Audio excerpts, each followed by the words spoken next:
sure the listeners of this show know that I tend to look at it differently, normally from an occult angle. And this author that I have on today looks at true crime, or the cases that they have looked at, kind of in the same way. And actually, tell you the truth, probably a lot deeper and better at it when it comes to astrology. So this is a plus for me. And it's also a huge for me because they're also a fan and a listener. So I was like, wow, that's great. And somebody who wrote books. I always like trying to promote people that hit me up that write books, because I think that takes a lot of time and effort, and I think that's, pretty impressive. Before I introduce the guest, I do have Lisa with me today, co-hosting. What is up, Lisa? How are you? How's it going? Good, very good. Thank you for having me on. Of course. No, I figured, listen, if we're talking about occultism and true crime, I got to bring you on. It's kind of like, you're like the co-host for that now. So, yeah, I love it. And here we got the guest, BD Salerno. Thank you very much for coming on. Real quick, just to let people know, she's got, from what I can see, she's got 4 books out: Numerology of the United States, Forensic by the Stars, Astrology Investigates, Exploring Forensic Astrology. And the topic that we're going to be talking about in this episode, Richard Speck and the 8 Nurses, Deconstructing a Mass Murder. BD, I'll just call you that for short for right now. Would you like to maybe give yourself a little bit of an introduction and plug whatever you'd like to plug? Sure. Hi, Nick, and thanks for having me on. Of course. No, thank you. And I guess I could start by saying, in my 9-to-5 career, from which I'm now retired, I was a paralegal, but I always had, since childhood, a fascination for, I'd say, the occult, the paranormal, the unseen. Yes, right. And I was also fascinated by the stars. When I would go outside as a little kid, I would look up at the stars and just, it somehow felt like home to me. I can't explain that. I used to do the same thing. I would sometimes, really? Yeah, like it's silly, crazy as it sounds. I'd be a little kid.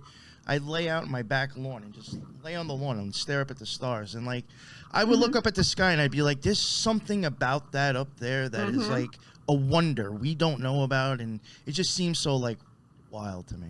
Like, yeah, exactly. That's my sentiments exactly. But I was very lucky because my father was a navigator in the Air Force during World War II, and they did all their flight missions at night over the Pacific. So he had to learn to navigate by the night sky. So he saw that I had this interest in the sky and the moon and all that. So he would take me out at night and say, okay, this is Sirius, this is Procyon, this is Capella. He taught me the night sky because that's how he had to navigate the Air Force missions during the war. So that really stuck with me. And as I got older, I started to learn astrology. And it made sense because astrology, you grew up with it in a way. Yes, you use the stars as a guide, in my view. They don't control us. They don't make us do horrible things. They are a guide. They synchronize. All the energies are synchronous, and we're just an expression of those. So I started to learn astrology, and about the age of 15, and I was also interested in a lot of I was interested in psychology mostly. And at 15, what happened was the murder of 8 student nurses in Chicago, for which Richard Speck has always been considered the killer. And something about that crime just rocked me. I was a sensitive girl. I was a sophomore in high school. And I thought, who the hell would kill 8 nurses? I was just sick over it for days. And it never kind of left me as I went on to learn about true crime, because by then I had a fascination for crime. I wanted to understand what was going on an emotional level, on a mental level. And so as I got into true crime, every time I heard about Richard Speck, I'd think, oh my God, that was so awful. All the feelings would come flooding back. And I thought, someday I really want to know what really happened, because the official narrative of that crime was bizarre. He supposedly overtook 9 healthy, strong young women without as much as a scream, without any resistance. They were just steps away from a door where they could escape. Nobody tried to escape. It was just a horror story in my mind, and it traumatized a lot of people. So the pandemic rolled around a few years ago. I'm looking for something to keep me busy indoors. There you go. And I was going to do, I skipped over where I got into crime astrology, but anyway, you've already kind of gone over that. I decided I wanted to look more into the mass murder of the nurses because it had always bothered me. So I did a chart because in crime astrology, or as we call it, forensic astrology, it's like a birth chart for a person. You take the time of an event and you cast a chart, and it will tell you things about that event. It will describe things. You know what's wild? I never thought of actually taking events and putting them through I never thought of doing that, a birth chart. No, well, it works really well. It works incredibly well, and there's some very gifted astrologers on YouTube who are doing that right now. And now I'm wishing I did that with the Gilgo Beach. Like I was even telling you prior, looking at one of the chapters in your book, Pisces Rising, I was already seeing numbers that were associated with Gilgo Beach from you doing a birth chart, and I'm like, what? Yeah, well, that's Pisces Rising is real interesting, and that, of course it was in my case as well. But so I do a chart, and it didn't seem right. I thought, this isn't certain. The planets describe the people and elements in the crime, and the planet that described the nurses didn't seem right. It was too well placed. I mean, the planets are very descriptive. They'll tell you, you'll see right away, well, it's the victim's planet is in a bad way. It's afflicted, or it's in a bad position astrologically. So it was, but at the time I had such tunnel vision. I just saw a certain thing, and that was fateful. That was meant to happen that way, because I stopped doing the chart. This is the wrong time. I got to find the right time. So I started to research all that I could find on the crime. And I would like to tell the listeners, if they want to read an absurd story, look up Richard Speck murders on Wikipedia. And if you don't think something's way off with that narrative, it's right there in the narrative how it was told. Anyway, that's what people are going to be saying 5 years from now with the Brian Kohlberger case. Oh, they will. Yeah, absolutely. This makes no sense. Will. Yeah. So I start researching. The more I research, I think this is a bunch of BS. This cannot have happened this way. So I went full court press. I got FOIA requests. I got the FBI files. I got the police files. I got the trial transcript. I got everything. I was fortunate in that not much has been written in the way of books. There were two mainstays of books on the crime. One was by the prosecutor, which was so riddled with inaccuracies that it used to make me angry when I read it. The other one was by Speck's psychiatrist, and that put a whole different look on him. But it was written with the intention, as you mentioned, of making a true crime bestseller, which it became. So I thought, I got to tread carefully between these two extremes. The prosecutor's book was a self-congratulatory piece of work on what a great job they did and how horrible, what a monster he was. And in the meantime, it spread more inaccuracies than I could verify. I mean, I could just debunk a lot of it. The psychiatrist's book was that poor Richard Speck is a victim of his circumstances, and he's as much a victim as the nurses, and I couldn't buy that either. But because I have issues with psychiatry. I don't even want to go there. He's just as a victim, even though he's still alive and has a chance. Right. So I really dug into this research, and I would sit for hours and just scream because I can't believe what I'm reading. Anyway, I just, as I said, I literally deconstructed everything about the crime, from the steps he took up the stairs and what happened next. And it was totally from, like I said, physical evidence, critical thinking. That's all I had. I'm not an investigator. I'm not a cop. I'm not a lawyer. It was just using critical thinking, and I wanted to see how far it could go. Well, not for nothing. I mean, detectives should, I know as crazy as this may sound, they should be thinking that way and actually less emotions. Yeah. I hate to say it. No, because once you start throwing emotions in there, you'll stop looking at other things. right. And so I just plotted ahead, thinking it's just common sense. It's what you need to see is going to become apparent to you, because as I put in a chapter of the book, all the crazy things that are happening to me on the side were sort of confirming that I was on the right track. It's hard to explain the synchronicity of things that were happening in my life. I did a whole piece on a song that was important in the narrative. Turns out the song was from the Broadway musical Carousel, which was the name of Jack Ruby's club in Dallas, but we don't even have to go there. The song was about, it connected to one of the last victim, no, she wasn't the last victim, one of the victims who entered the house and was killed, and there's some very strange stuff around just her death specifically. Anyway, the day that I researched that I found out was the same day that Jerry and the lead singer of Jerry and the Pacemakers were a 1960s British band. The lead singer died, and he had made that song famous. And I was like, oh my God, the guy died the same day that I was looking it up. Yo, that's weird. And other stuff would happen like that. I was checking out Richard Speck's relatives in Chicago. Their house number was 3966. And I got a phone call from a friend of mine that day, and she left a voicemail. And she said, oh, I have a new number. It's blah, blah, blah, 3966. That stuff would weird me out. Yeah. As silly as it sounds, I would be like, weirded you out. What do you think it did to me? Stuff like that just happened. I would think of something and open a book, and there was it in the exact words I was thinking. This to me confirmed that I was supposed to be doing what I was doing and that I was on the right track. Didn't the murders happen in 66? Yes, July. Oh, here we go. If you want to dive into numerology, July 13, 1966. So you're 13 again. We had 13s. Didn't we have 13s all over Gilgo? Yeah.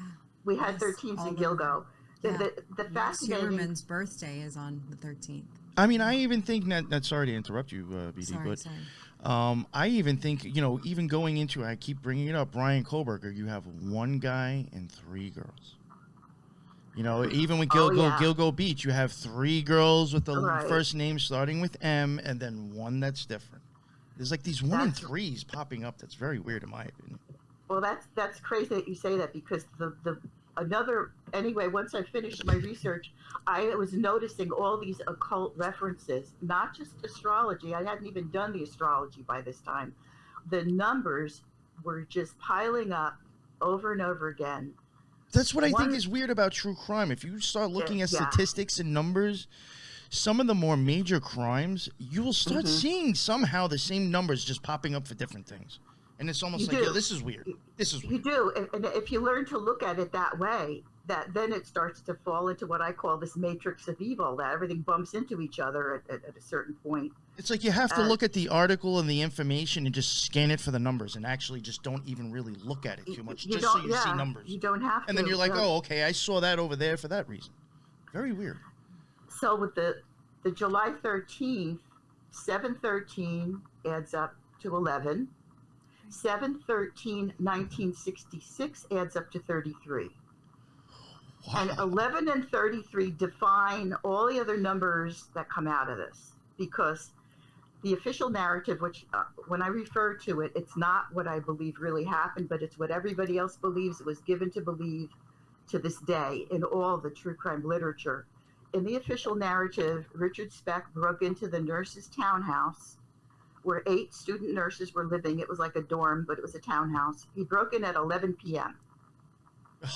11 p.m. Okay. Even the 8. Even the time, 11 p.m., and it brackets the action because the next morning, now this is not an organic, this is an organic number because I believe what he told his psychiatrist. He woke up at 11 a.m. the next morning. Oh. So 11's bracket, this whole thing. Wow. He had no memory of what he had done the night before. He had absolutely no memory of it. And the interesting thing was he never denied the murders. He just said, I don't remember. But if they say I did it, I guess I did it, because he had the mental age of a 12-year-old. He suffered from traumatic brain injury, and he often had lapses of memory, which he self-medicated with alcohol and drugs since he was about the age of 13. And a lot of it was drinking to drink, and a lot of it was drinking because he suffered from really bad headaches because he had had numerous brain trauma, concussions, brain injuries, falling out of a tree, landing on his That's head interesting. and stuff like that. You know, real quick, I hate when he said he didn't remember, I believe that he didn't remember. Yeah. Real No quick, problem. if you don't mind, you know, again, I can't believe how it didn't click in my head until just now. You know, with the number 8 in the nurses, I mean, 8, we're even seeing a lot of that right now, I think, too. And the thing is that what I try to point out to people, and I don't think maybe they get it or not, but Thoth, again, I'm going to bring it up, starts on the 8th sphere, in my opinion, and goes up the tree. And his last one kind of would be the 2nd sphere. And, like, it's just weird to me how, like, again, 8 and then the 11's very prevalent. You add 11, you get 2. I've just seen that with, like, even stuff going on, and I don't want to get into it with, like, Kelsey and Travis. I mean, Kelsey and Taylor Swift. The symbolism with Ukraine, right? Not Ukraine, with Israel. October 8th. And there's like it's just that you start seeing the same numbers, 8, 6, 4, and 2. And in my opinion, on the Tree of Life on the Kabbalah, you were going from 8 to 6 to 4 to 2. If kind of like Tahuti's path, in my opinion. So it's like you start off at 8. Gilgo Beach. Who was that chick? Gilbert. She started at house 8 on her little travels throughout Gilgo Beach. It's just very weird. This 8. Yeah. It's like the symbol of for the magician. You know? The 8 in astrology, the 8th house of a chart rules, well, it doesn't rule, it concerns murder and death. Get the Scorpio is the 8th sign. I'm not insulting Scorpios, believe me, but in the crime chart, things are black and white. In the natal chart, they are not. See, I think...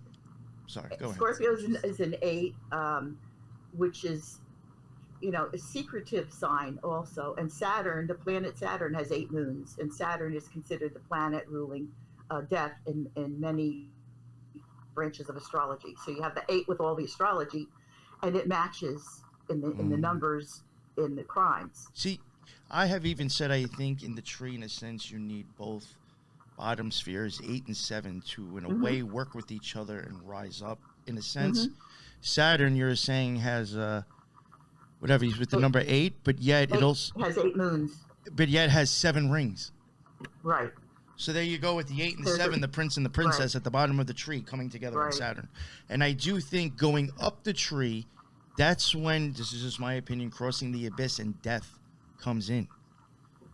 So I do see the whole thing with death and 8 having an association, because that's going to start your ascension into death, I think, and crossing the abyss. Right. One of the things that I thought was really interesting is how Richard Speck supposedly committed the murders on July 13th, and that is when Rex was indicted, is the 13th.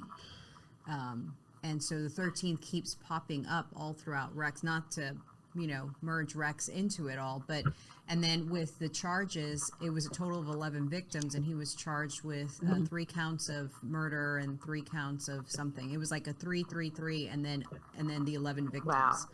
So it was interesting. If you read it within the actual news clip, you see those, like Nick was saying, you see those numbers just pop up repeatedly over and over and over without even reading the context of the actual article.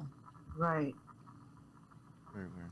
Sorry to interrupt you. Sorry. No, that's fine. No problem. The thing about the 8 was also good moving up. When Speck had his trial, there were the trial, the presentation by the prosecution lasted 8 days. The trial concluded in the 8th week, that it was starting from when they started out, you know, with the hearings and the stuff, all the way to the end to the sentencing, with 8 days and then 8 weeks. And then Speck is sentenced to die in the electric chair June 5, 67. And it was 88 days later, on September 1, 67, he was supposed to be executed 88 days later. Way. So, I know, but, you know, it's funny that how 88, these guys you see get that a off lot. like, He got off the same way Manson did because the state of Illinois overturned the death penalty. So he ended up spending the next 25 years of his life in prison, where he had a ball because he got all kinds of drugs, all kinds of booze. He ran rampant. He was kind of a sex fiend, and he just had the time of his life in prison. He actually Was he gay? Well, by the time he was in prison, he was. He had. Oh no, I'm just saying if he was gay, he was definitely having a great time in prison. I'm sure. Yeah, well, he not only was gay. It's like he's like, oh, this is punishment. It was. I think that was his reward for being the scapegoat for the crime. I don't think he did this crime. He's like, I'm getting high. He's like, I'm getting high and getting my dick sucked every day. Isn't he? Yeah, really. He was having the time of his life, and I think it was. I think somebody might have made a deal with him and said, listen, he was a perpetual loser. He was a career criminal. He got caught every time he did something, and the man was in and out of jail. He couldn't get out of. Was not a good criminal. No, he wasn't even a good criminal. So, for him to have the security of 3 hots and a cot, sex all the time, he got all kinds of drugs, and some of the drugs he got were female hormones. He developed feminine breasts. Mm-hmm. He had, there was this garish video was made of him in 1988. A video. Oh, come on. 88? I can't make this stuff up. Come on. A video was made of him. He had long, stringy hair. He was the ugliest, whatever you could imagine. And he had huge breasts. And in the video, he actually performed oral sex on an inmate. And then they snorted cocaine. This was supposedly in Stateville Prison in Joliet, Illinois. However, if you look at the video, there's no cell in a prison that looks like this. I don't know where this was filmed. And it was notorious. I haven't seen the whole thing. I've seen only the part of it where they censored the sex stuff. But it was supposed to be, I consider it like a mockery of the whole system, of the whole trial, of his whole conviction. Because it was a mock interview where they asked him, did you enjoy killing them girls? And he said, I sure did. And it's really bizarre, ugly stuff. And a lot of people point to that and say, there, you see, he did do it. He finally admitted it. He did do it. He didn't give a damn by that time. No. Who thought what? At that point, you'll just like, I'll just say what people want to hear for attention. He just said, yes. And I think when you go to prison and you have the street cred of having killed 8 women, people aren't going to mess with you. People are going to respect you. And that was something that he always craved. He used to run with gangs of boys, and he did all these stupid things to impress them. And that's how he started getting involved in crime. He craved male approval because his stepfather was very abusive and very critical of him. And that was when he began to act out. His birth father was a very kind, loving man, but he died when Richard was only 6. And that, I don't think he ever got over that. So he would do all these things. He would tell people crazy stories of that he was a runner for a Mexican cartel, or he had gone to Vietnam and killed 10 guys with his bare hands. He made up crazy stories. So why would he not also brag about killing the nurses? I mean, there's no difference to him. You know, again, I hate to interrupt you, but no problem. It's just like, bring up things and it makes me think about other stuff. Right. I mean, this is almost like as silly to me as Gacy's first stint in jail. Like, oh yeah. I got something built while I was here and I only did like 18 months and left. It's just like, what was the point of that? Like, that was almost like a joke. The guy goes into prison. He's part of like some fellowship in there, which I don't even know how the fuck that's possible. and, the junior whatever things that they had in there. And I think he got like, didn't he get a golf course or something built at the prison that he was in and then like just left? It's like, come on, that was like, what just happened? Yeah, there's such shady stuff. And if he didn't get out early, he never would have done his other crimes. Right. I know. Well, that's the same thing with Speck was that, and this is something I wish I could find out, but I couldn't get into this level of research. Well, Speck was in a federal prison he was sentenced to 3 years for forging a check. And he went to Huntsville in Texas, and he only served about a year and a half. and they let him out, and he violated parole, and he got off with he was very similar to Charles Manson. If you read Tom O'Neill's book Chaos, Charles Manson broke parole constantly, and there were no consequences. They just kept letting it go. Well, the same with Speck. He had broken parole, and then he committed another crime, and then he'd be put into a local jail and be let out again and violate that parole. It just was crazy. Then finally, you know what? Just real interesting. I don't know if you know this, but when it comes to federal time, I don't know if this was a law that was different in the past. But you got to do 80. Doesn't matter. Federals, the whole country. You got to do 85% of your time. You only get 15% good time. Right. And like I don't know if they have programs for serial killers or people who forge checks or whatever. If it's programs to knock off time, I really don't think they have shit for forging checks. But I mean, you have to do something to get extra time. They just don't like, oh, you were good and you'll get a 30th time off. No, you only get 15% in the feds. So you have to. There's something to get out that early. Something had to have been done to change it. Well, here's what I think might have been done. I can't prove this. Or I'm saying it's fishy. Something is right. fishy. It definitely was. And especially in the context of Manson, people have all kinds of speculated that he was MK Ultra and all that, which is, I think, very possible. Getting back to Speck, when he was in Huntsville for, I don't think it was more than a year, he had gotten this tattoo, which is now very famous. It made him, it's the name of a book, Born to Raise Hell. He had that tattoo on his left arm. And while he was in prison, he was actually embarrassed about it because he got it when he was drunk and he felt stupid afterwards that he had gotten it. So while he was in Huntsville, he tried to burn the tattoo off his arm with a cigarette. And for some reason, the warden or the prison guards threw him into solitary for 30 days. And I thought, what's so bad about that? The guy, obviously he's self-harming, but not severely. But he was put into solitary for 30 days. And after that, he was let go. And I really question what went on. I mean, who had access to him? What went on there? It's all speculation on my part. I have no idea. That's very but weird. I Does wonder it mention if he was with these people are pre-selected, like in Dave McGowan Program to Kill, that book that I firmly believe in. If he was pre-selected to either take the fall as being a murderer, or somehow he was chosen because of his record. I mean, and I think the same might have happened to Manson. I don't know. Do you know when? Do you know if Speck had when they put him into solitary?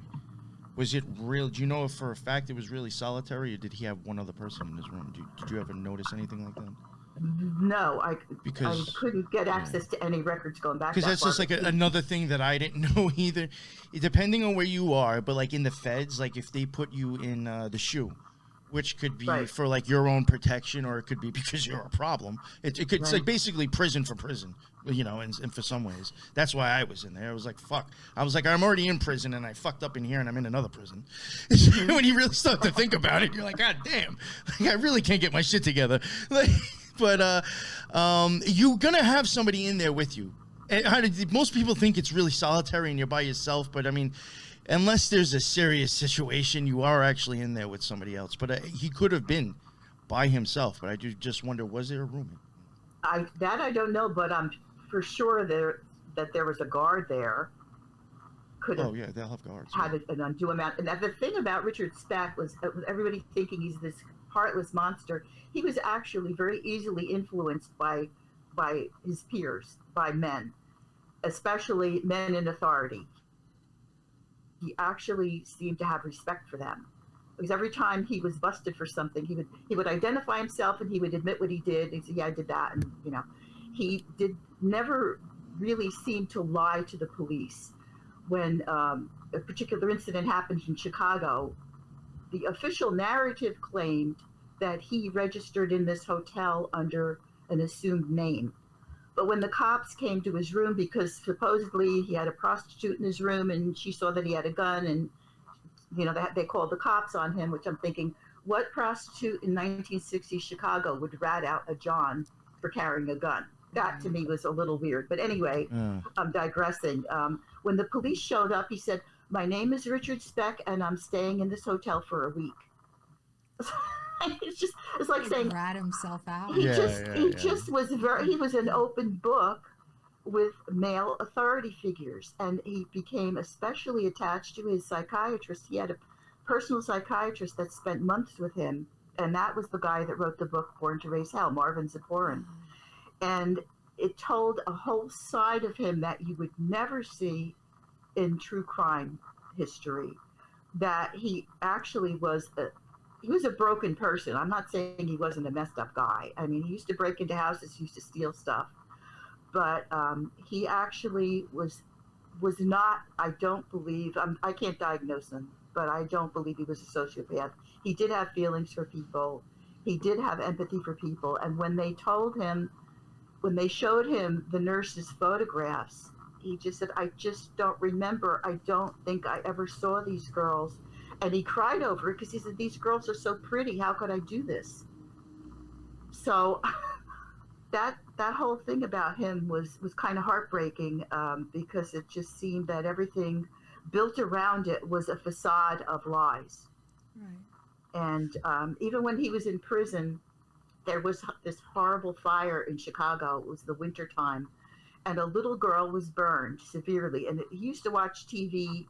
They would have TV on in the warden's office, and he could hear it from his jail cell. And the girl desperately needed donations of blood and skin and all. She was very badly injured, and he wanted to donate his blood and skin to this little girl. And the psychiatrist said, "No, we better not do that because they're going to think you're trying to get sympathy.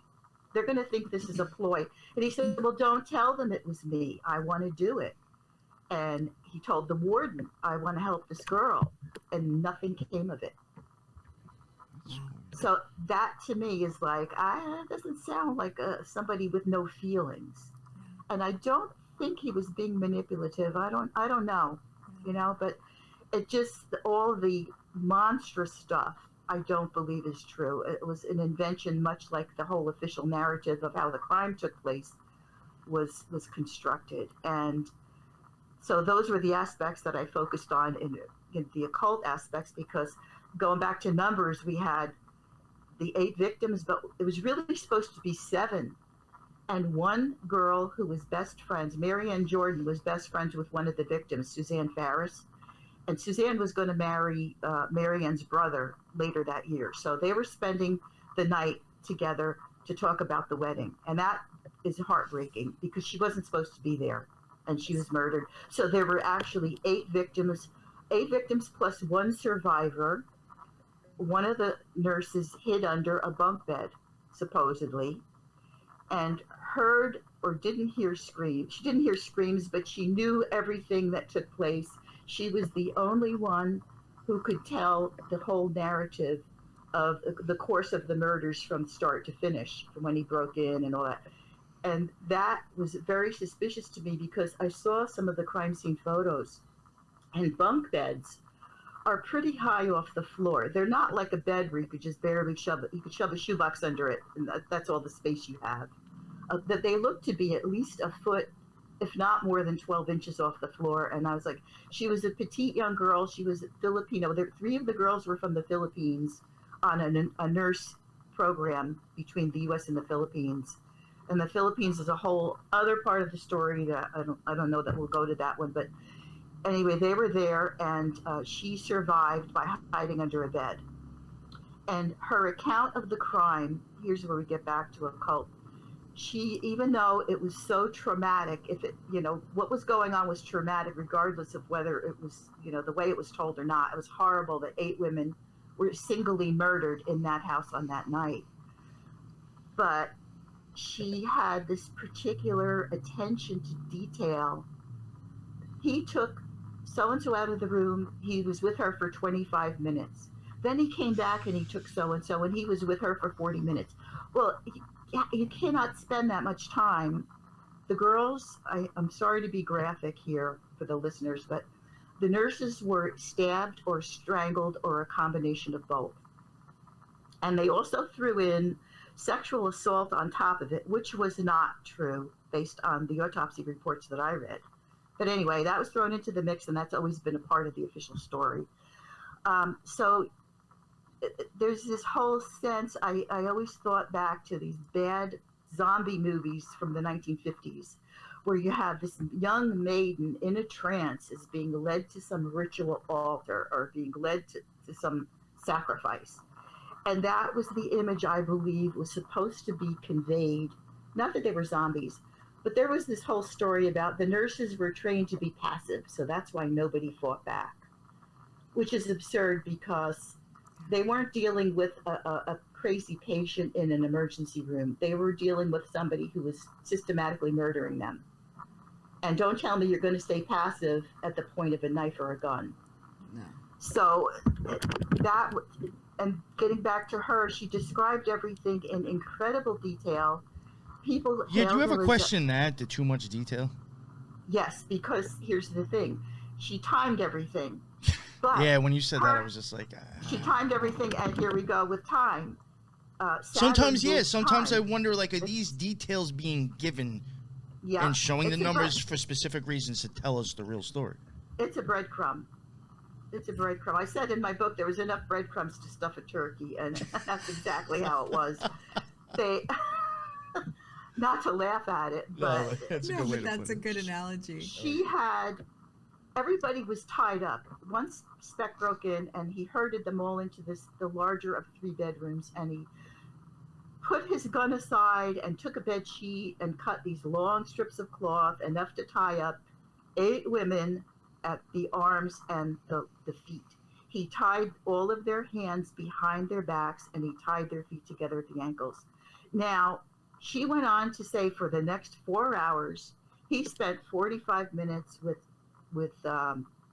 one of the women, and then he spent 30 minutes with another woman. Then he washed his knife off in the sink, running water, and then he came back in the room and took somebody else out, and she was gone. Her hands were tied behind her back. She had a wristwatch on, but her hands were tied behind her back. So how do you know what was 40 minutes and what was 25 minutes? Wow. What was 30 minutes? And if that is in fact happening in front of you, after you have been robbed at gunpoint, how the hell are you paying attention to how long everything took? It was a memorized script. I mean, this is, again, I hate to bring it back up, but this is almost like it's giving me Idaho 4 vibes. Yeah. This whole time in between this stuff happening and the authorities being called, it's just like, yes. Come on. Yes. There's something, well, I know you must know this by now with the Idaho, with 1122 Kings Road. Yeah, I was going to bring that up before when you said 1133. That is kind of right there. I thought, oh my God. And Brian lived in G Building. Yes. And Kabar, which is the knife sheath, equals 33 in simple gematria. Yes, that's right. Yeah. I got stuck on the 11. And Kings and you don't have to tell me anymore. Kings and Queens Road basically like connect too. Kings I think. And Queens Road. It's like, come on. It was. You got the Yad Hey November. It was November 13th, 2022. 11/13. Yeah. That's when it happened.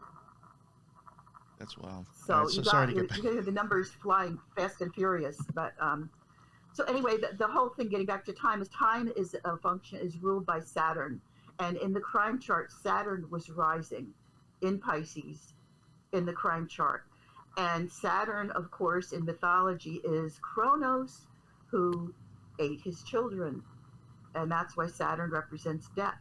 So, and then you get the word chronology from Kronos, which also associates with time. So all that is connected to, she's telling time, and what it did was it had this hypnotic effect on the jury and the trial participants. But she sat on the stand and said, and then after 20 minutes he took Marianne out, and then he came back, and after he spent 35 minutes. I was like, are you for real? This is murder in progress. and you remember what it. I know, she's clocking it. She was like reporting it already. That's just so, but everybody, and she was hailed as a heroine. She's so brave and all of this stuff. And I don't know. If they would have had cell phones back then, instead of calling 911, she would have filmed the whole thing. Well, sure. and then she could have never gotten away with all the lies. She's like, I got to go live with this on Instagram first. Well, that's the thing. If this thing happened now, it would have never happened the way it did. They would have had DNA galore, and they would have had cell phones. And cell phone tracking, yeah. Cell phone tracking. So the whole thing, but the ritual stuff. When Richard Speck supposedly went to the nurse's townhouse to rob and kill them, here's another good one. He was staying on the southeast side of Chicago, and he was about a mile and a half from the townhouse. It was a straight walk across East 100th Street from where he was staying. Now, he had to cross the Calumet River. The river was about a mile from the townhouse. He had to walk over the Calumet River, which is a long walkway. It's not a little footbridge. He had to walk across it to commit the murders. Why you want to walk a mile and a half at night when you've been drinking all day long and taking drugs is, I don't know. Maybe some people can do it. Or it could feel like a tournament. He had to cross it. So the Calumet River, the Calumet is a very popular name in Chicago. There's Calumet Harbor, Calumet River, a lot of things named after Calumet. It comes from a French word that refers to a pipe made of reeds that is smoked in ritual ceremony. So you cannot escape the ritual, because here is a guy crossing a river, and during the murders, he goes to the sink and washes off his hands and knife every time. So you have the water element. Mm. And when he goes to the house, all the nurses lived on, they had a townhouse. It was a very small, I don't know how 8 nurses managed back then with 1 bathroom, but somehow they did. There were 3 bedrooms on the 2nd floor, and that's where they all were, because it was supposedly 11 o'clock at night. He breaks into the back door, goes right through the 1st floor, and goes up the stairs. I don't know. He'd never been in that house. I don't know how he knew where anything was. He went up the stairs. He had to pass 2 bedrooms. In one bedroom, there were 3 women at the time. In another bedroom, there's 1 woman. I believe the doors were open. Everything indicates that they were. So if he's there to rob them, they're right there. As he gets to the head of the stairs, the 1st bedroom is right at the head of the stairs with pocketbooks and wallets. And the nurses' rooms were a mess because understandably 8 women living together in a very small townhouse. They had no place to put their stuff. It was all over the place. He went past them. He goes past the 2nd bedroom, and he goes to the bedroom of the surviving witness, Corazon Amaral. Her door is locked. What's her name? Corazon Amaral. Corazon. That sounds very much like... Ooh, okay. Yeah. Corazon is heart in Spanish. That's right. And Amaral, I didn't find any reference, but he goes to her room. Now, she locked her bedroom door at night. She had a roommate. There were 2 of them were both in the room. They're in bed. Why on earth does somebody who has broken into a house to rob, to steal, walks past 2 rooms full of stuff and goes to a room with the door closed, which is locked, and he knocks 4 times? Knocking on the door is a part of the Masonic initiation, except that they knock 3 times, but he knocked 4 times, whatever. But the fact that it just makes no sense. Why are you knocking on a door when there are people in a room and you have a gun and their purses are right there in plain sight? He goes and he knocks on the door that's locked. That to me, I was like, wait a minute. From that point on, it was all downhill for that narrative. And then he rounds them up. He at gunpoint. The 2 girls come out of the locked room. He rounds them up and he makes them all go into the larger bedroom and sit in a circle. Now, I don't know what ritual is done when you're not sitting in a circle. He makes them sit in a circle, and then he takes a few dollars from this one and that one, and he says, I just need money to go to New Orleans. Right. And so he gets the money, and then somehow at some point he decides he's going to tie them all up, which he does, and then except that when he has to walk them back to each individual room, he has to then remove the ankle ties. So the whole thing is getting very inconvenient. But when he brings the first woman out, Pamela Wilkening, she was only 20 years old, he brought her to Corazon's bedroom. How do you say? Corazon How do you Desert- say? I'm so sorry to interrupt you, but No, how no do you problem. spell that name? Her name. CROZANO. Corazon.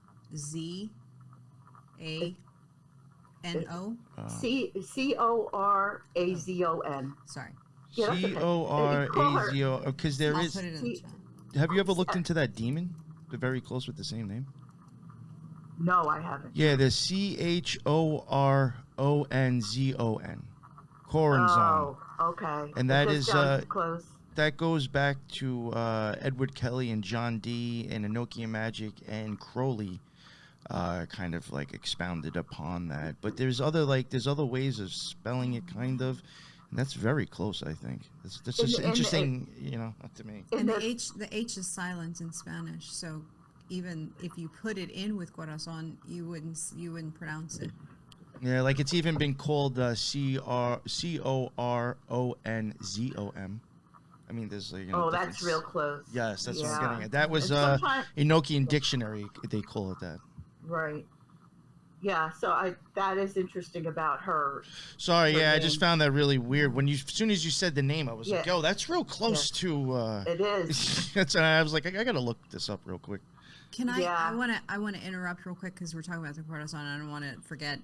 I watched a couple of things because I knew we were gonna meet with you, and the whole they referenced that he had like a virgin prostitute complex, and the whole nurses being in white, and then when they mentioned corazon and that he stabbed her, and not her, but he stabbed one of them in the heart, or he was Right. stabbing them in the heart. It was almost to me like sacrificial, like he was offering, or the scene was that you would offer a virgin, but you would never offer a prostitute.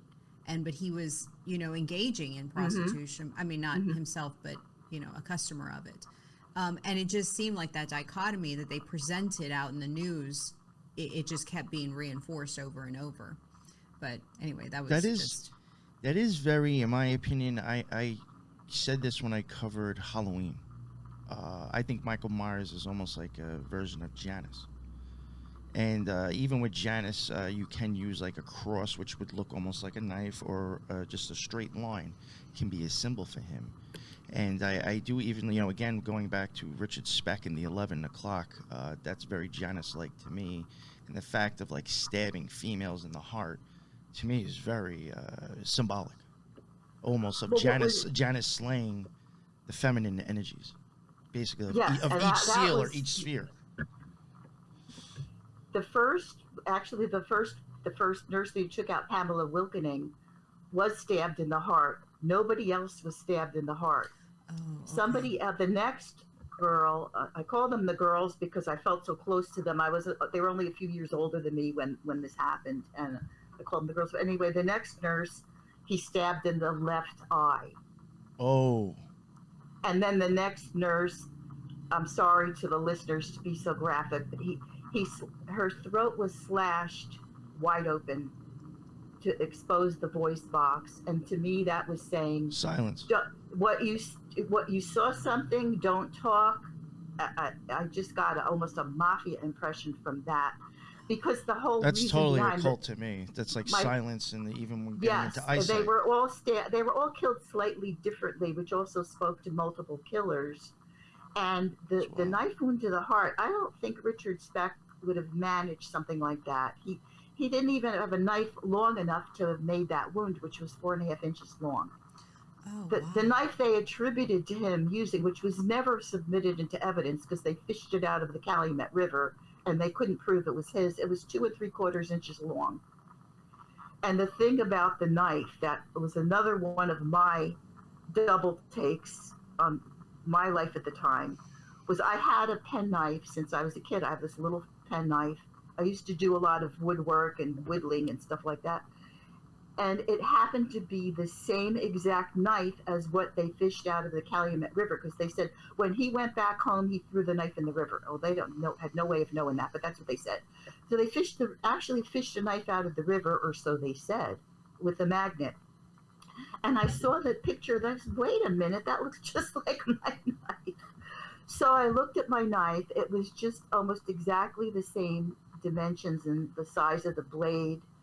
On my knife, it said Camillus, and I flipped because July 14th, when the murders continued overnight from the 13th into the 14th, July 14th is the anniversary of the death of Saint Camillus de Lellis, who was the patron saint of nurses and hospitals. Oh my gosh.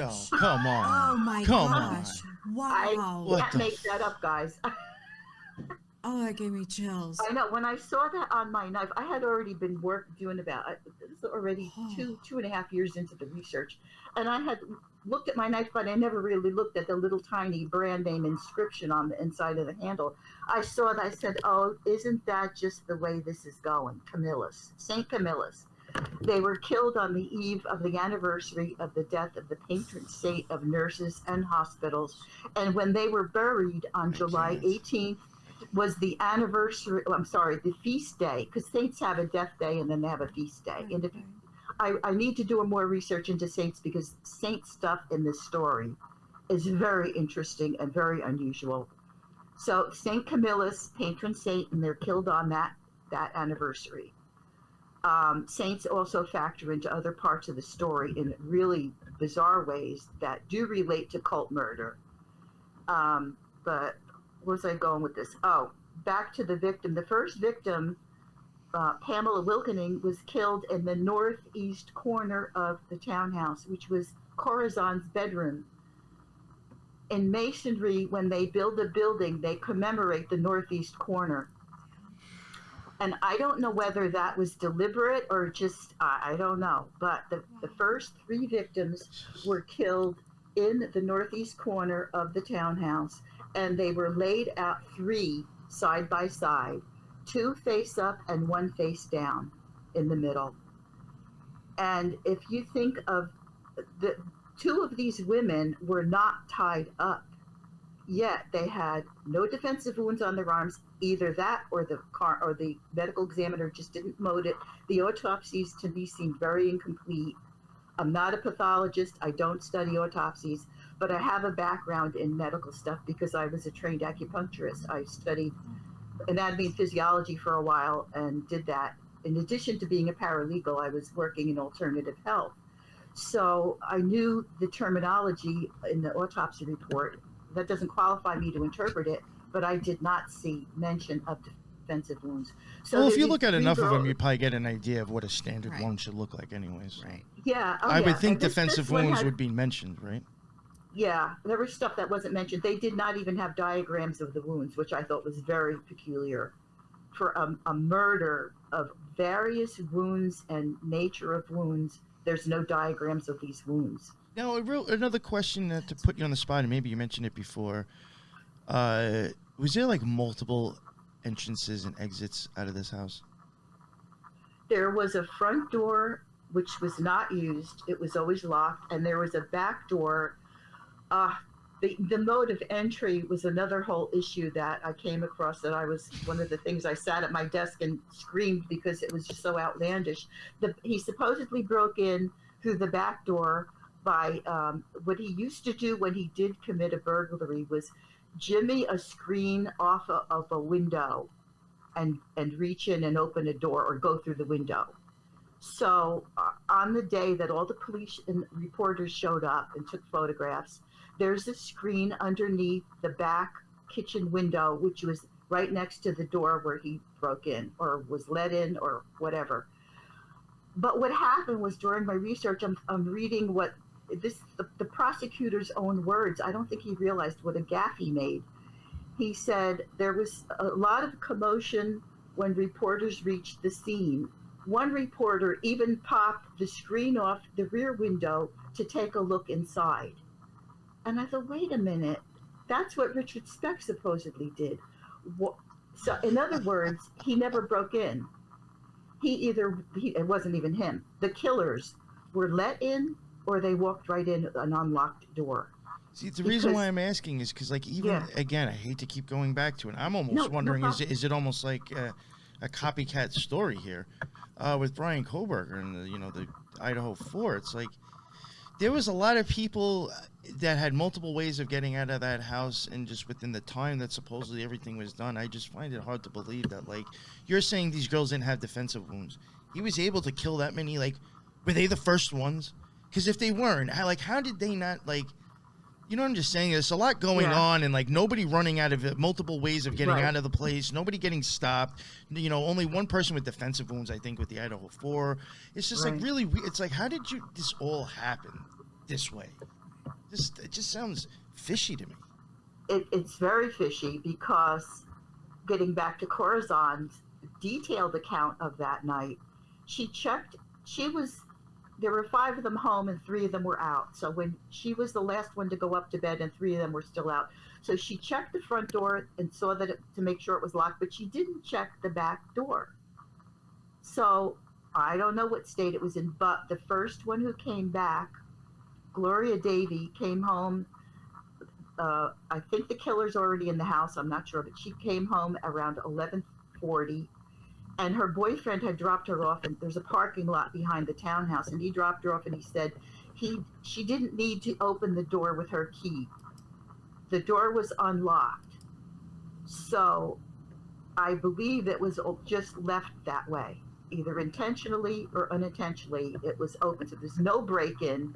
He came in through the back, and I believe they left out the back because the next morning when Corazon pretty much jumped out a window onto the ledge of the house and screamed out to the street below in the front of the house, there's this massive distraction, leaving the back of the house quiet where the door was unlocked. And but there's only one door that I think was really part weird. Of this. Too much of this really does sound like the Idaho 4 shit. And then this is really weird. The thing about Idaho that also freaked me out in comparison was to come in and do all this damage and put the dog aside and no. Again, yes, there was a dog. Yeah, the dog. Yeah, there was a dog. He put the dog aside, and I was glad he did that. At least he left the poor dog alone. But the fact that how can one man overpower these young, strong, healthy people? In this case, the Speck case, there's 8 women. There's 9, but 8 got killed. Here's 4. And he comes in with a knife and does horrific damage. I think those stabbings were even worse than what was done to the nurses. It was nonetheless still very bloody and gruesome. But I thought of that right away. I thought, wait a minute, this sounds like Speck, because how did this guy get in and inflict all of this? Of course, and then leaving 2 witnesses, Speck left, or the killers left 1 witness. And I thought, I did think of that. Another weird thing, even kind of somewhat of a connection to this, that it's just like me hearing like almost the same story. It might be a little bit different, but like with the Idaho 4, in this case, you both had an eyewitness that, like, basically the girl in Idaho 4 said, I think she opened up the door and, like, even watched a person go by. Not a problem, nothing. Right. And this girl was able to, like, I don't know. And then the girl who even saw the person doesn't still call the cops for hours and hours and hours and later. It's just very weird. Like, they even came in, both stories, there was somebody who both witnessed the person there, but yet this story's fishy as shit. I don't know.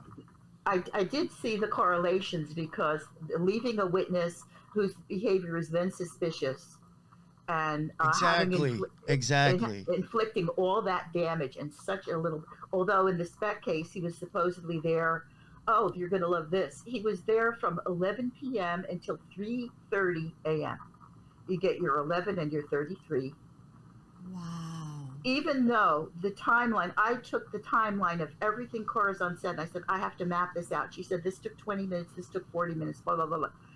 He could not have left at 3:30. It would have placed him after 4 o'clock in the morning. Now, why somebody wants to do this kind of mayhem and not get the hell out of there as fast as possible is beyond me. But supposedly he spent all this time in the house from 11 till 3:30. And even then, she didn't call for help until almost 6. Yeah, what's up with this? And I don't know if you're rounding about or whatever, but if there is actually 2 4s and 6s in her story, in my opinion, she's just telling you exactly what I said before, with the launch from 8 going up the tree. Yes. Yeah, I don't have a problem with that at all. I think that which is going to result in death. Yes, and it did in a horrible way. But she, then it was just bizarre how she claimed to remember stuff. And on the other end of that spectrum, Richard Speck remembered nothing. Corazon remembered everything. She described what he said to the girl. She described where each person sat. She described when he stood up. She described when he took the bindings off of someone's ankles and walked them out of the room. Everything. But she couldn't describe his face the next day. That was another whole issue. She didn't say he had bushy eyebrows or anything?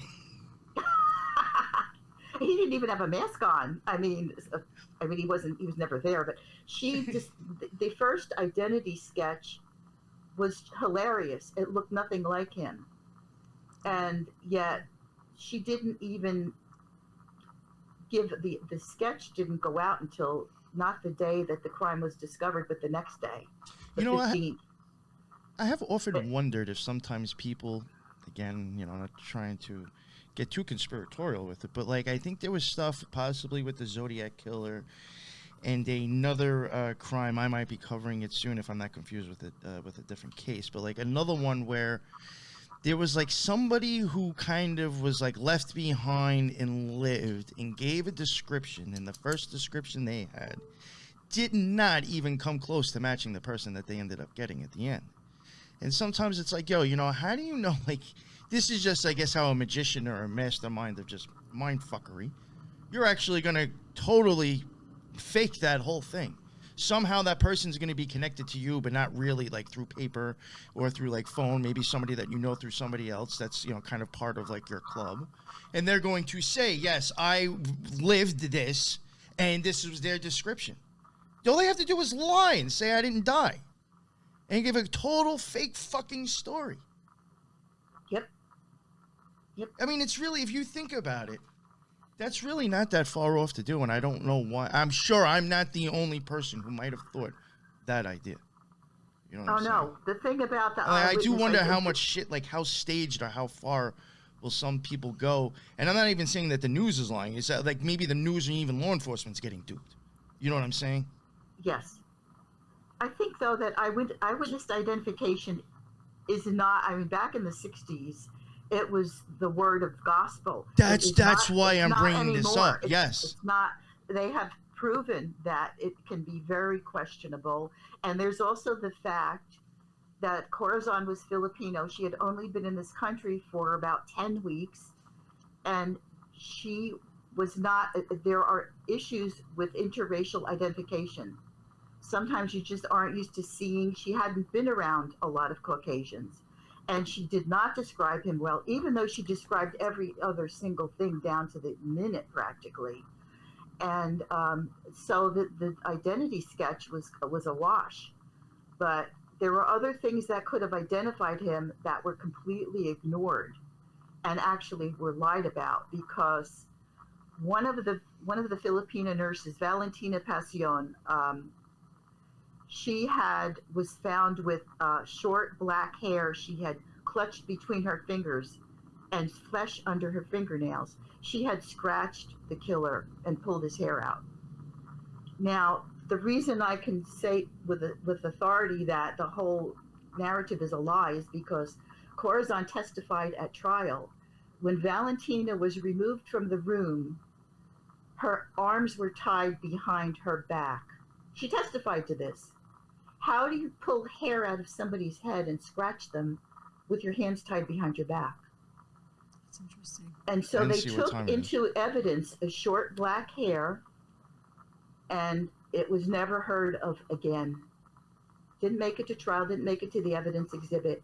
The short black hair just disappeared. Well, it's like the three other DNAs that were gathered at King's Rim. And so one of the killers had short black hair, and I theorized that there was a paramilitary person with a crew cut and short black hair. It's so funny if you start thinking about the whole theory that Kopecker and Koberger are connected. This is exactly how this would fit in. Well, because you're thinking of Brent Kopecker, right? Yeah. He was a power trooper, wasn't he?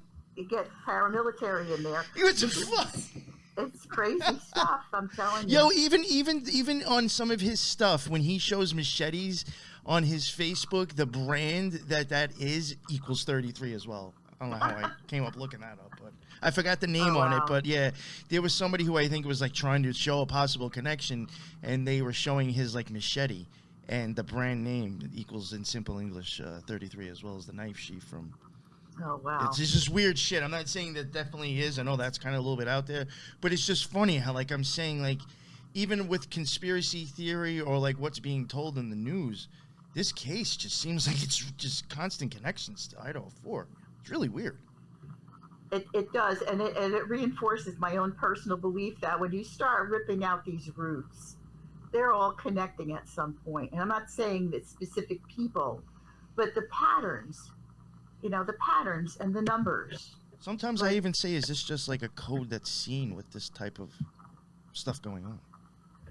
Yeah, I'm more of a believer in that every day, just from what I find. And like I said, I have not really looked into. I've listened to a lot of all the speakers you've had on about Idaho, J.J. Vance. Oh yeah, and Wicked Plan. I've listened to them with rapt attention because it's so interesting, and the other stuff presented, and even going back. I tend to go back to archival crimes because nowadays people are getting hip to some of this stuff. But back then, when you had the assassination of JFK and RFK and you had the Speck murders, people were clueless. People believed everything they were told. And I was just grateful to have a father who, when JFK was assassinated, he sat down and he said, "This is not the country I fought for." He was very suspicious, and he actually went out and bought the freaking Warren Commission report and read it. It's the most boring thing in the world and full of lies. And he read it. He said, "There's something wrong with this." And then Mark Lane comes out with Rush to Judgment, which was probably the first book that could be considered conspiracy theory. And that was when the CIA put a tag on conspiracy theory. Said, we've got to watch out for these people. They're looking too closely into these things. And so I grew up with that healthy suspicion of, I don't know about this, And it served me well because I think people get so easily duped, especially me being a child of the 60s. We believed our institutions. We trusted them. Oh my God, Richard Speck is convicted by a jury. He's guilty. And you did not look beneath the veil any further. And it was just amazing. But it was also shattered by the JFK assassination because people from that point on began to take a look. So having grown up in that era, I'm seeing so much progress with stuff, but I'm also seeing how easy it is to put out fake news. It is harder for those putting it out because you have people cropping up like us who investigate stuff like that, but it's still being cranked out. It's just becoming a little easier to spot. I find it's interesting too, and like I think this is like maybe something that people are kind of getting hip to now. I've noticed with like especially the Idaho 4 case. Now maybe I don't think, but maybe it's possible that maybe the news will get, I guess, information that really isn't fucking given to anybody else. But like that was like things that even like some true crime channels were pointing out with the Idaho 4 case. It's like, the news is coming out and saying stuff that's not even in the court documents that are being dropped. So, like, where are these stories and this evidence coming from if it's not even mentioned in the court papers? And it's almost like, is the news just making this up to make it sound like glorified? Or is there evidence that they know of that we haven't been privy to yet? But it's just weird how, like, even the news sometimes doesn't really match what's even being said in court at some point. I think there's a fine line between people discovering things and people throwing out misinformation, and that's what kind of clouds a lot of this stuff. You have to be very careful where stuff is coming from, and you have to weigh it on its own merits. Like going back to critical thinking, you don't have to be an investigator to figure certain things out. But there's definitely, I think, with Idaho, that the more this stuff is being dissected, the more it's pointing towards this massive background of characters and events that are scrambling like crazy to cover themselves right now. I think it's a huge operation going on. Oh And, yeah, that's what even J.J. Vance. I mean, there's stuff that we Yeah. haven't really even covered on our show, but like, Mhm. it is almost like he says it's just weird how like there's this really huge spider web around it when you start getting like connections and degrees of separation. So much like from that to like Bitcoin and money embezzlement and drugs. He says it's just wild. He's like, if Well, you're that's that evil matrix. They all kind of link up after a while. On that level, there's just nefarious deeds on in all kinds of ways, but they all link back because they all have to launder the money. They all have to have some basic central yeah, money source. laundering was part of it too. That's what he. Yes, Yeah. it all gets back to money and power and how that is appropriated. So, it wouldn't surprise me at all that Idaho was a whole different picture. Just like That was probably like a horrible outcome from like the bottom of this barrel of shit that was going on. You know what I'm saying? Like somewhere there was a problem up here, and that all caused little things to go on here, and that didn't come out right. So this is the issue that we have now. Yeah, and actually going back to Speck, the correlations, I think there could be more drawn, because the reason I believe the murders were committed had nothing to do with a robbery, and everything to do with once I eliminated Richard Speck, I thought, well, wait a minute, what is this about? What's the common denominator? So I thought, okay, they all worked at the same hospital. It was a training hospital in a lower income neighborhood for minority patients. They were getting their training there, and then they were going to graduate. Sadly, 3 weeks later, they didn't make it. But I went to the hospital. What? Something had to be going on at the hospital. Why would you murder 8 women? Granted, some of them were probably collateral, but I didn't think it was an angry boyfriend that went in there and then just killed everybody. I thought this is a coordinated. This is an assassination. This is targeted. So I could not get much information on a hospital in 1966 that then was sold and merged into another group. You'll appreciate this, Nick. They were merged into a group called Evangelical Health Systems. Oh, jeez. Anyway, Just gotta throw religion in there to church it up and make it sound nice and look really. Well, there's a lot of religious stuff in the background of this too, unfortunately. But the hospital, I started to look up what I could find, which were legal documents, and I'm telling you, the number of malpractice suits filed against this hospital should have had no patience if people knew. It was hideous. 2 of the malpractice suits were of a special interest. One was filed in 1980, but it was an incident at the hospital that happened in 1967, which was almost a year to the day from the date of the murders.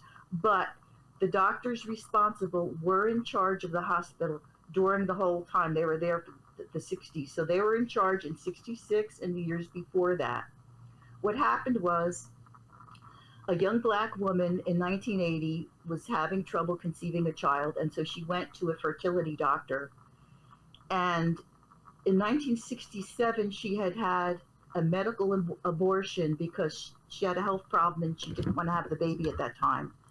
And so she got permission, had the abortion at the hospital where the nurses trained by 2 doctors. And after the abortion, she said, well, will I be able to have kids? Because I still want to have kids at some point. And they said, oh, sure, you can have kids. And the nurse gave her birth control device and said, you can plan to have your children now and blah, blah, blah. So in 1980, she decides she wants to have the child and she can't conceive. She goes to a fertility doctor. He says, you're not going to have kids. Your tubes were tied. Oh, my gosh. So this was done at the nurses training hospital by a doctor whose initials work out to 1 and 8 and 7 and 13. Oh. The date of the killing and the 1 and 8, which we've talked about already. Anyway, that's a side note. That's so this was done surreptitiously without her knowledge. She was lied to. She was told, you can have a child when you plan on it. Here's the birth control device and blah, blah, blah. They sent her on her way. So she filed a malpractice suit, which got jerked around by the courts and dropped because it was outside the statute of limitations. The poor woman didn't even know what had been done to her for 13 years. But Yeah, she found out in Right. 1980. So they were. Then I found evidence of another one. A woman, a black woman again, had been unknowingly and unwillingly sterilized. They had tied her tubes. It was illegal in Illinois to do that, but it was being done at the nurses training hospital in the 60s. And when I went back, I did a research into the nurses. Some of them were very outspoken, headstrong young women. I don't think that if they knew about this, that they would have kept their mouths shut. Right. And I believe that might have been, I don't know for sure, but it's my theory that that was a motive in the murders, to take these women out and the rest of the women in the house. Maybe they were witnesses, maybe they had spoken of it. They were collateral damage. You know, And then I had to do a lot. Then I did a lot of research into eugenics, which was also extremely revealing for those Wow. times. And so here we get back to our friends from the Third Reich and their ideology of selective breeding. you know, see, this is really weird, and especially since you just said that now. Just like, you know, it could just be happen chance that you pulled these two cases, but just going in occult symbology. You know, you have the maiden, which is down at the seventh sphere, and she's ready to procreate, which would go down into the ninth, where you're pregnant in the moon, and then you birth out whatever Malkuth. Mm-hmm. You know, going back up, if you were to go towards sphere 3, which is kind of like diagonally across the tree from 7, and they do have a relationship in tarot, so that does make me think there is some sort of connection there. You get the old hag, who is no longer able to produce children, who is on the Wow. left pillar, which is black. Oh, wow. You know, and then when you start getting into Nazis, they were all big into white and blue eyes, which is the total opposite of the left at the right pillar. The white pillar and the top with blue chest. Wow. So it's just now I'm just like, yo, what? Yeah, Very the weird colors to me. the colors were significant too, because you had supposedly the killer Richard Speck wore black. They were all black that night. Well, bad guys wear black and burglars wear black, so that's pretty standard. But nurses wear all white. They're from their caps to their shoes, their stockings, everything's white. So you have your black and your white, and what unifies them at the murder is red blood, satanic colors. Yeah, Black, Chess said, white, and red, and I mean, unified Gabor, blood, which is sorry. the symbol of Mars. life and also from the murder. Yeah. So when I realized that was black, white, and red, I thought, oh, here we go with the secret society stuff, because it's just all over the place. It's the death cult, it's the numbers, it's the imagery, it's the colors, it's the ritualistic behavior. That's the colors that are wrapped around that big black bottle of Coke people drink. That's true. That's so true. Which is made originally from cocaine leaves. Correct. Think about that again. I think, believe it or not, cocaine, I do think goes along with Gabor, which is Mars on the Tree of Life. I think when it comes down to wow. drugs and minerals, I'm almost positive cocaine might go with it. Right. Yeah, and 777 at least. You know, Crowley identified tree threw drugs in there. So. Yeah. Yeah, that's something. insane. It's just really weird. Crazy. And I think there was a drug connection also, guys, because getting back to the two women who had been sterilized, back in the 60s, you didn't go to fertility doctors. I was surprised when you said that. I was like, oh, wow. Yes, I was surprised that she did. I'm glad she did, because that was a big clue. I'm not glad it happened to her. It was a big clue. But for women just did not see fertility doctors in the 60s. They didn't have fertility treatments the way they do today. You just assumed that you couldn't conceive or your husband was sterile. You just didn't take it any further. The fact that they did was exceptional. And also, sociological research has shown that women of color are much less likely to seek fertility treatments than white women. They don't have the resources, they don't have the hospital coverage or the medical coverage. They just tend not to, even in today, because that was a recent article that I looked up by a sociologist.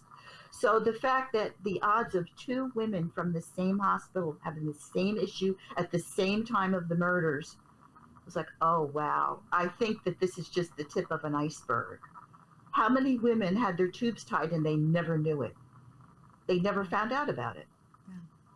So that was what I tried to avoid speculation when I was analyzing the first part of the book. But in the second part of the book, the Deconstructing a Mass Murder book, I went into, speculating, drawing inferences from these malpractice suits that had been filed. And another idea I had was they worked at a hospital. What's going on? They have access to drugs. And was there drug smuggling going on, being close to the lake in Chicago where there was a lot of shipping going on? Was there smuggling going on? And another part that I uncovered was that the Filipino nurses came to this country because President Johnson had signed into law this act. We had a severe shortage of nurses, and the Philippines are very dedicated to nursing and healthcare. It's one of their traditions. So we opened borders to them to come here and work in our hospitals. And by the mid-'60s, there were thousands of nurses. This started in '64. So nurses were coming into this country from the Philippines to address the shortage. There were several hundred of them in Chicago alone. What also happened in '64 was the Philippines entered into an alliance with the U.S. in the Vietnam War. They opened borders to the west between the Philippines and Vietnam to give what they called humanitarian aid. They didn't send, they supposedly weren't sending soldiers, they were sending workers among them. And in Wikipedia, people engaged in, quote, psychological operations, unquote. So in my mind, I'm like, okay, you open borders from Vietnam to Philippines to the west, and you open borders from Philippines to the U.S. to the east. I could be wrong, but I think at one point when me and my boy Thrash cover MK Ultra, I could be wrong, but I think like there was either might have been something prior to MK Ultra, maybe been like Bluebird or one of the other Artichoke, one of those. Right. I'm almost positive they go over to the Philippines and tinker around with it first before they start doing it in the United States. Yeah, I think that's where they started Phoenix as actually. Or maybe it was one of the it was pre MK Ultra. I'm almost positive. Right. Stuff. They were doing what they called Psy Wars. They were doing that from the Philippines to Vietnam. So in my view, just on a very basic level, you're opening borders. That's allowing for trafficking. You could have drugs going through because they were looking for rat lines for heroin from Europe. It was getting increasingly difficult to smuggle from Europe into the States after World War II. So they're looking for rat lines. I'm not wanting to besmirch any of the Filipino nurses who came here, but there was a golden opportunity for somebody to be smuggling because they were coming here en masse. And so I thought, well, it could have been about drugs, and one of the nurses found out and didn't keep her mouth shut. Or I think there was something besides sterilizations. There was something going on at the hospital, so basically. I mean, that's how you would even think, again, to just go back to Idaho 4. Sometimes I think there might have been something going on, somehow with the owners or the people in the house, and that may have been like a cleanup crew move. Yes. Yeah, I got the feeling right away it was drug related, and anything drug related is going to go very high up because it's ingrained into certain levels of law enforcement and mostly politicians. It's such a big money maker. People can't help but be doing that if they're going to engage in illegal activity. So I think drugs in my case was very viable. And the drug, in fact, when Richard Speck was drugged the night of the murders and lost his memory, everybody said, it's in the literature, it was heroin, he took a shot of heroin, blah, blah, blah. He said it was a blue bottle. The heroin doesn't come in a blue bottle, but pharmaceuticals do. And drugs that you can obtain from a hospital come in blue bottles. So I don't know if they knocked him out on purpose, and then later on it was banged into his head that he did it because all he saw when he was in jail pre-trial, all he saw were psychiatrists. He saw psychiatrists more often than he saw his own defense lawyers. And they had an effect on him. He looked up to men of authority, remember? So he was like impressed by them. And he said, if they say I did it, then I did it. I probably did it because they're telling me I did it. Everybody's saying I did it. He was not the sharpest pencil in the box. And with the weight of all these powerful people leaning on him, he even, I believe, at one point was given sodium pentothal, and he still didn't give up the murders because he just didn't remember. And that he was given that. I believe his psychiatrist thought he was given that because he said, "Oh, these guys in white coats took me into a room and they shot me up with a drug, and as I was nodding out, they started asking me a bunch of questions." And the psychiatrist that tended to him had done that in another case. Here we go back to another case in Chicago, the lipstick killer, which they pinned on this 17-year-old kid, William Hirons, which I also believe was a scapegoat situation. But anyway, Speck was subjected to a lot of pressure. I don't know if he was hypnotized. I wouldn't rule out that he was, because these were neurologists and psychiatrists rather, that were evaluating him and spending time with him.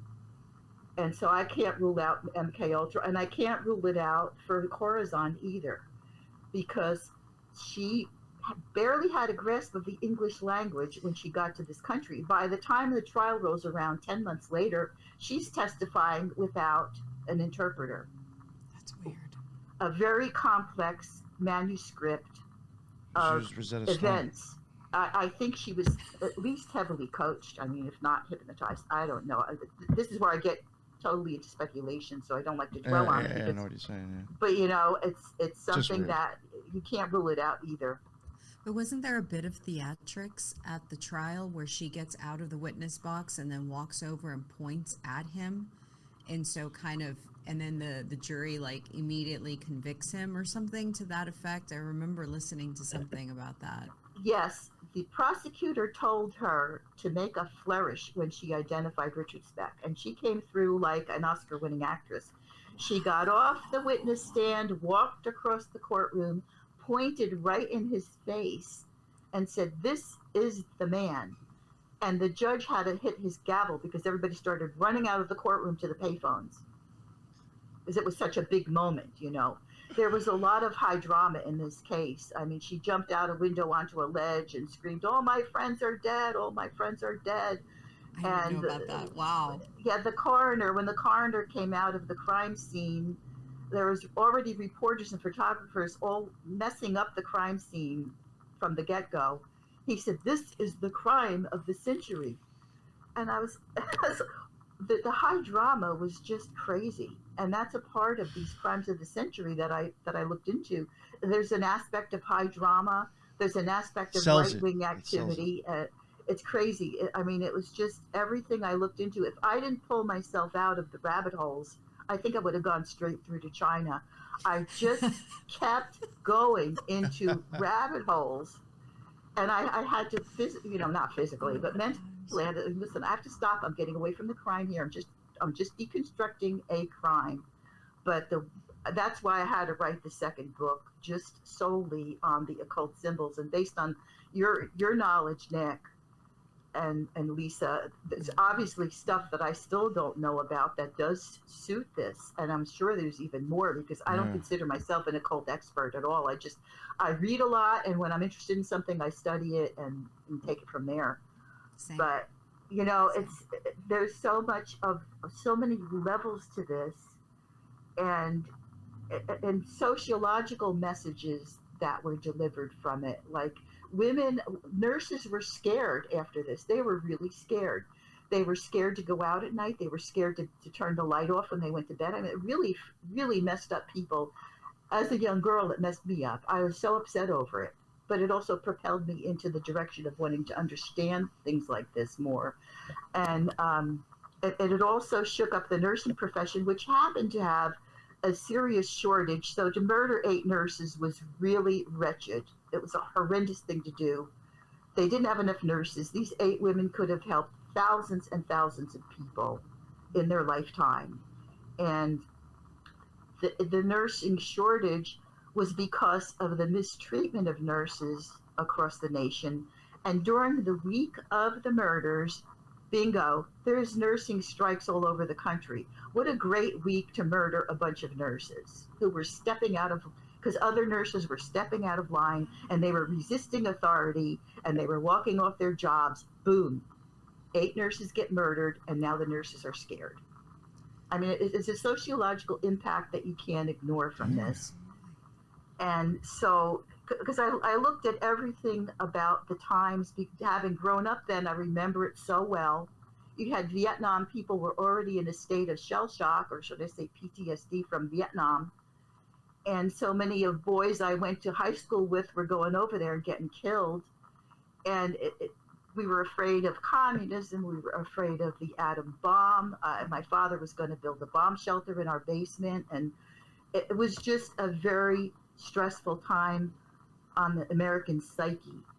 So they just kept hitting us with one thing after the next. There was the murder of the nurses on August 1st. A few weeks later, there was the University of Texas Tower shooting by Charles Whitman. Right. They started to unleash this, this mayhem across the country, and people were just, I actually enjoyed the 60s. It was a great time to be alive. I was very happy that I was alive. There was many wonderful things happening in our culture, like music and movies, and just a brilliant time to be alive. But it was so besmirched by like the Manson stuff, the Manson narrative, and the destruction of the anti-war pacifist movement, which was all calculated. And it was carried out through the murders because of their sociological impact on people's minds. And that was another crime of the century. The Sharon Tate murders was just a few years later. You had Kennedy in 63, Speck in 66, and you had Manson in 69. And they all link in strange ways through the names that we were talking about 369 before. Too. Yeah, the names of the people. It's not only to silence people for whatever reason, but to send this shock wave of psychic horror. The image of the nurses one by one led out of the room to this ritual death. Horrific. But it achieved its purpose. And then you have to look at the hidden hand that is pulling these strings and understand what's really going on. And I think that's when it left such an imprint on me, that when I was going to do the crime chart back in, I guess, February of 2020, and I started to realize this whole thing is a crock of shit. And it just started this whole impetus, what I'm on now. And finally, I did go back and look at the crime chart. And the crime chart supports everything I said in the first book. So there are ways to learn from this and spot it and see it, so that you hear something now and there's that's a bunch of bullshit. It's you have to train yourself a certain way to hear things and make some use of it. It has to, something ultimately good has to come from this crap that they've thrown at us for so many years culturally. And it's the gift of insight and understanding, and to realize that we are so much more than that as people. And so that's kind of my journey. It's been a crazy one. I'm enjoying every minute of it because it's fascinating on one hand. On the other hand, it's just disgraceful. Yeah, or even sometimes you learn is disgraceful. But like I said, what I do with it is let people know. If I can expose something, I like to share it. Do you ever find it to be like almost creepy sometimes? Because you're like, yo, how does this keep on happening and coming up? It's almost like you're looking at something that's like giving. It's almost like evidence to, you know what I'm saying? Like, well, it's like reruns of evil movies, It's always a movie. It's a freaking movie. And I want to ask, maybe, like, I think you might have kind of answered this in some ways already. And after this, maybe we'll wrap it up. Not to like put you on the spot, but I guess like what is your thought on like the point of this case to begin with? Or the reason, like what was like the actual reason? Like, do you think it was purely like ritualistic, or like what do you think? Like, if you're not, I'm not buying this, the alleged story. What do you think was really behind it then? I suspect it was stuff going on at the hospital. Like like you were saying before. Like but I do believe it was that, and that these nurses were really cool people. They didn't put up with crap. They were very outspoken. They were leaders, and well, for one example, one of the nurses that had a lot of weirdness around her particular death, Gloria Davy, whose father was a member of the Odd Fellows, by the way. She was a leader and very outspoken, and she had wanted to join the Peace Corps. Back in those days, if you joined the Peace Corps, chances are you'd go to Africa. That was where all the third world countries were that the Peace Corps was working in. Right. And why would she want to go help poor black people in Africa while her hospital is sterilizing them in Chicago? It just didn't fit the profile of Gloria that I could see. And Gloria was known for having a sassy mouth and not putting up with crap from people. Right. And I think she saw something at the hospital. She found out what was going on, and she was like, no way, I'm not doing this. The hospital also had a lot of money invested in it from this Nurse Training Act that LBJ had signed into effect. The hospital was receiving grants to keep operating under the Nurse Training Act. I guess they got a couple $1 million, I don't know, which is a lot of money back in the 60s, right. A couple $1 million. So I believe they were really scared because eugenics was not legal in Illinois. They tried to get it legal, but it was not. It, however, was legal in 33 states of the United States.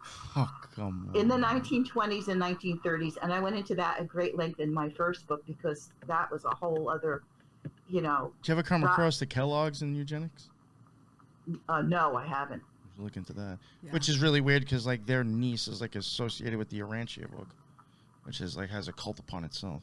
Well, this doctor who was doing this was head of Planned Parenthood in Chicago. I think there is a Nazi connection with Chicago, and I believe it was the Kellogg guy that helped first fund the Cold Springs Harbor Laboratory in Long Island, which is where eugenics started. I believe. I mean, you have to double check me on that, but I'm more than certain there was a connection there. I'm pretty sure of it because Chicago was like a hotbed for eugenics people. The University of Chicago, who's probably published more about eugenics than any other press, was founded by Rockefeller. That's true. And they had satellite hospitals that were conducting experiments on people. They were giving people a glass of plutonium.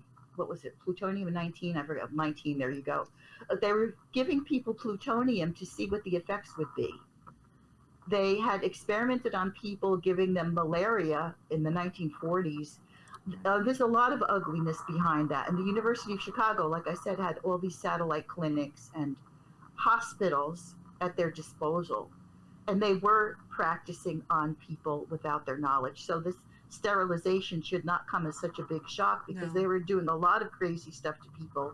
In fact, one of Speck's psychiatrists, not the guy that wrote the book, but somebody else on his panel, ran a residential home for disadvantaged and disabled young children. And when I read that, I got chills up my spine. I thought, what the hell was he really doing? Yeah. And this is back then.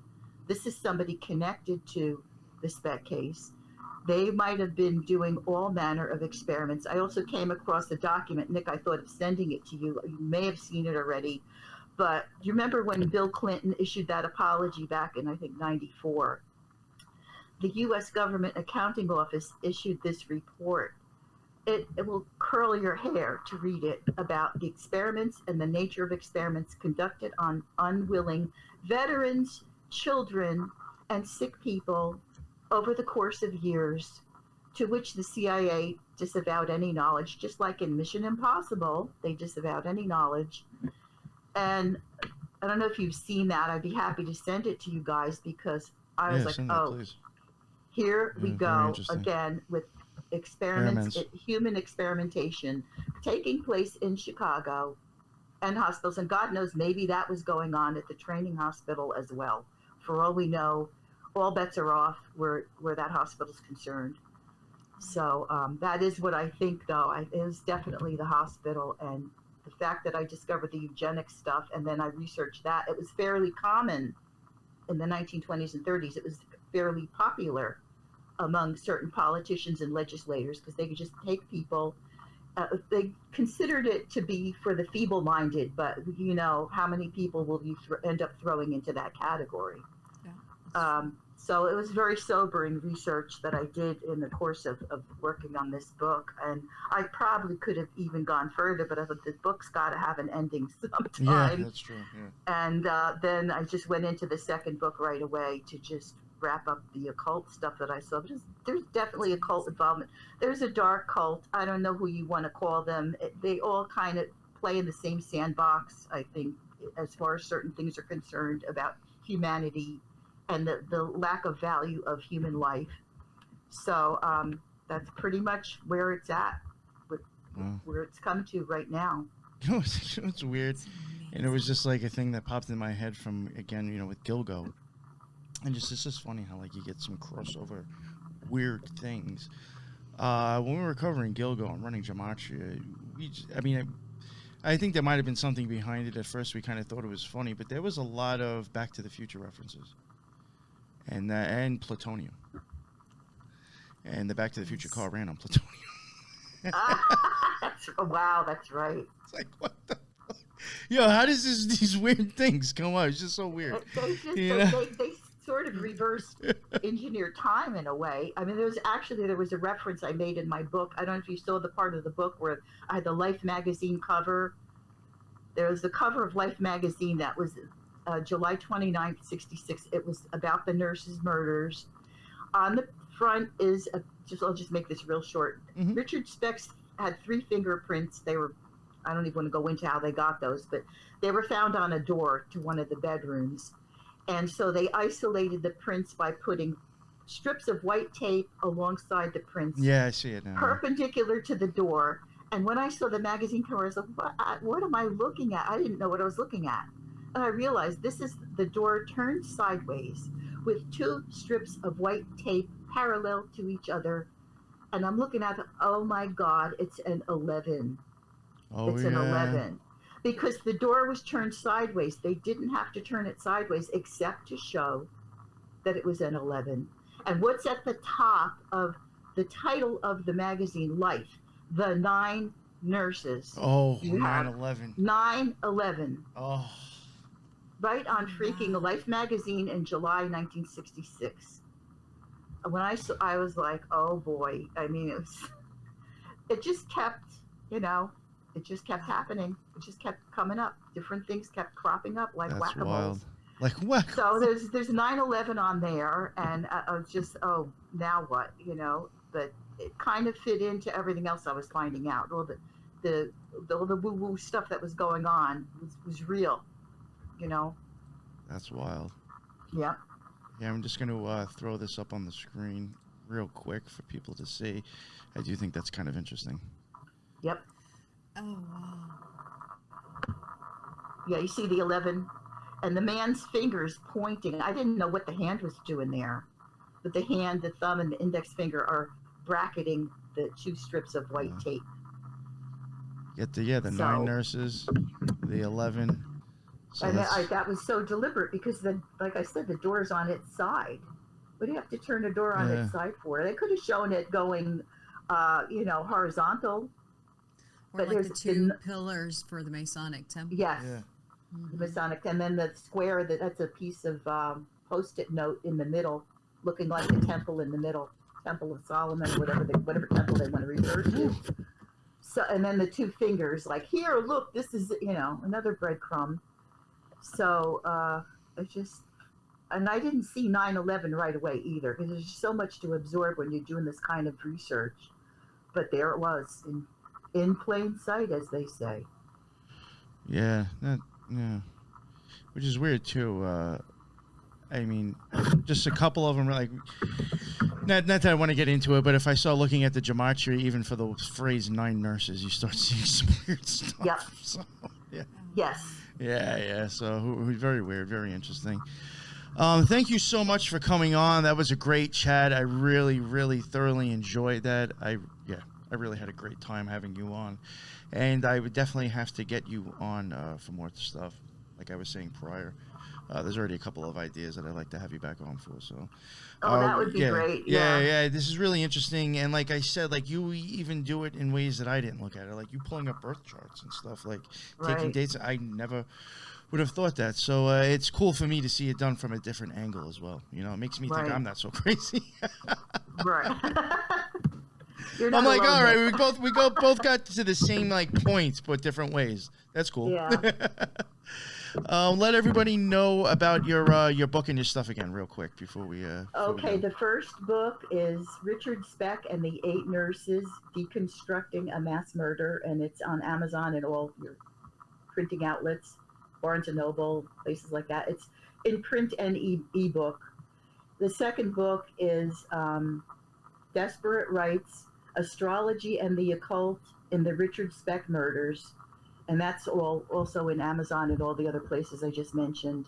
And I can be reached on Twitter or X at my handle is Star Sleuth, but you can also find me as BD Salerno.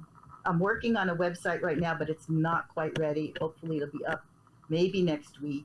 Oh, all Well, right. So you know yeah, what? Make sure you give me the. Well, do you know the link Yeah. for it yet already? Because by the Yes. time this goes out, it'll be up. So that's perfect. Okay, great. So thank you so much, Nick. I mean, you guys are my heroes. I've been following you since wild. before you were thrown off of YouTube the first time. Oh God! Oh man! Oh, so you've been around since the beginning. That is great. I've been Yeah, around I'm on the since 4th one now. Knock on wood, I'm doing all right.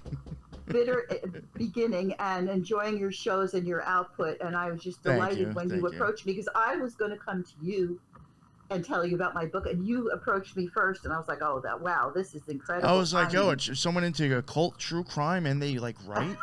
Yeah, I'm like, if they there can it write a was. book, odds are. I mean, then again, I mean, Yeah. not It everybody, was but just- if you can write a book, I would assume you can also go on a podcast and talk. Oh yeah, I've done a fair amount of them, but I have some other books that I wrote about forensic astrology that I've talked about. Those were a few years ago, but these are the latest, and from now on, I think it's going to be true crime and occult stuff all the way, because it's just a Nice. Very never-ending good. investigation. So thank you so much for having me, and thank you, Lisa, for being here. I Of really course. enjoyed it. Yeah, So thank you, did I. Lisa, for joining Very, us. very informative. Yeah, thanks. Okay, and yeah, so all your notes, not all your notes, all of your links, I'll leave in the show notes in the bottom. I'll get those from you after the show if you don't mind. Just send me everything you'd like me to share, and I'll throw it in the show notes. Yeah, and the links in there for all my other stuff, and for the Clown World Weekly with Spiritual Gangsters is in the bottom. Check that out if you haven't yet. It's a new live show every 10:30 a.m. on Tuesdays. Again, thank you both. Thank you, BD, for coming on. I really had an amazing talk, and we're definitely going to get you on again in the future. And that's the end of another Occult Rejects. And until the next one.